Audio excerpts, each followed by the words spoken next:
Ah, ça filme. Ça filme? Ah ouais. Tiens Mathieu. C'est bon.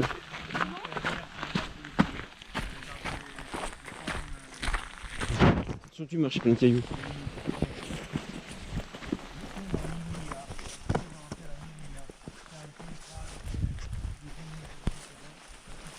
Chaque côté de l'État est caractérisé dans des missions différentes. Par exemple, à nord-est et nord-ouest, vous avez les vents. À ouest, vous avez les pistaches. Ici, c'est tout pour les pommes. Donc, Nous sommes à côté d'un tunnel de lave, on va bientôt visiter. Là, il y a un cratère derrière nous. Ce cratère est l'éruption sous laquelle nous marchons il y a quelques milliers d'années. Donc imaginez ici, c'était plat avant. Tout à coup, la terre a commencé à trembler. Puis le terrain s'est soulevé un peu. Le magma a percé, fontaine de lave. Et la fontaine de lave a formé le cône volcanique qui est là. Donc là, il y a un cône volcanique caché dans la végétation. À la base de ce cratère s'est formée une fissure depuis laquelle la lave sortait. Nous sommes ici, à l'endroit où il y avait la source de lave. La lave, quand elle coule, sous les flancs, elle se refroidit. Elle va se compacter, alors qu'elle continue à couler à l'intérieur. Si vous regardez un documentaire dans lequel vous pouvez voir une coulée de lave qui avance, qui descend, au milieu, la lave va plus vite, et à fur et à mesure qu'on s'éloigne du centre de la rivière, ça ralentit jusqu'à s'arrêter sur les flancs.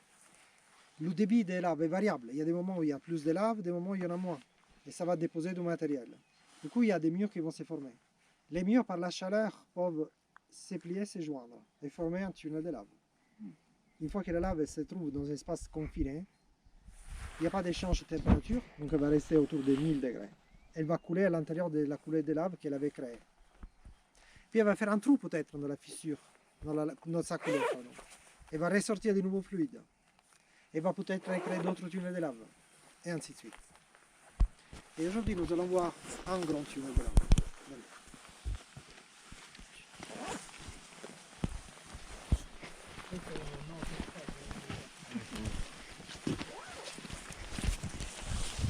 en fait, ici, c'était le tunnel. Vous pouvez regarder les parois et le toit il est tombé au centre. Donc, il était un effondrement géant. Quel est le toit de ce tunnel et nous on va regarder qu'est-ce qui est resté à l'intérieur de le tunnel parce que beaucoup de fois dans le tunnel on ne se fond plus d'un tunnel. Si vous voulez, faites attention parce que ça glisse beaucoup. C'est comme s'il y a des savons, ce qu'on a c'est très glissé. À gauche, vous avez un typique présence de l'homme à côté des coulées de lave. C'est un petit église rupestre qui était utilisé pour faire des cérémonies, la dimanche, pour venir. Donc, quand il y a des fêtes, des rituels, la gens encore, il va construire à l'intérieur des vieilles coulées de lave des petites églises. Parce que, comme vous pouvez imaginer, la Sicile, c'est encore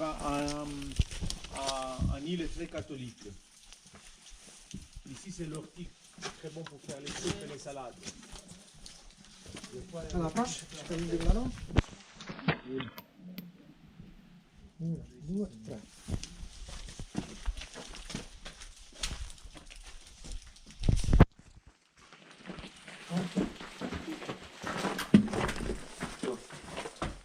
Mathieu, il y a plein d'eau là en haut. Ah ouais.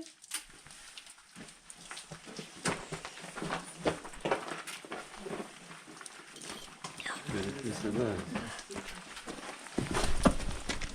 Tu vois? Ouais, il y a de l'eau. Donc ici, on continue des fois la dimanche, il vient des personnes et il fait la messe à l'intérieur de cette lieu.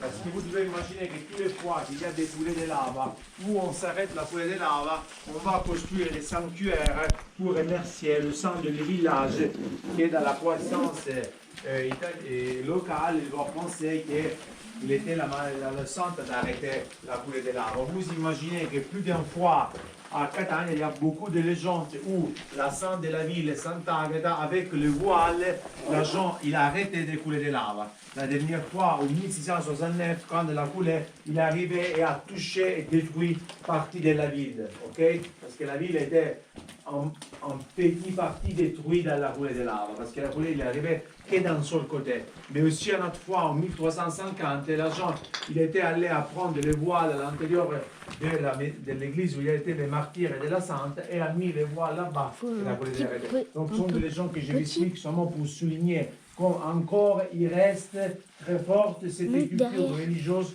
des reliés avec les volcans, et donc l'idée est de s'en Tu veux prendre celui-là? c'est pas possible. Ouais. De l'autre côté, c'est vrai qu'à côté de l'Etna, il y a un des plus importants instituts de géovulcanologie du monde, parce que vous devez penser que la recherche en Italie, à niveau des volcans, c'est un des plus importants. Et encore, l'Etna, c'est un laboratoire à ciel ouvert de toutes les universités européennes.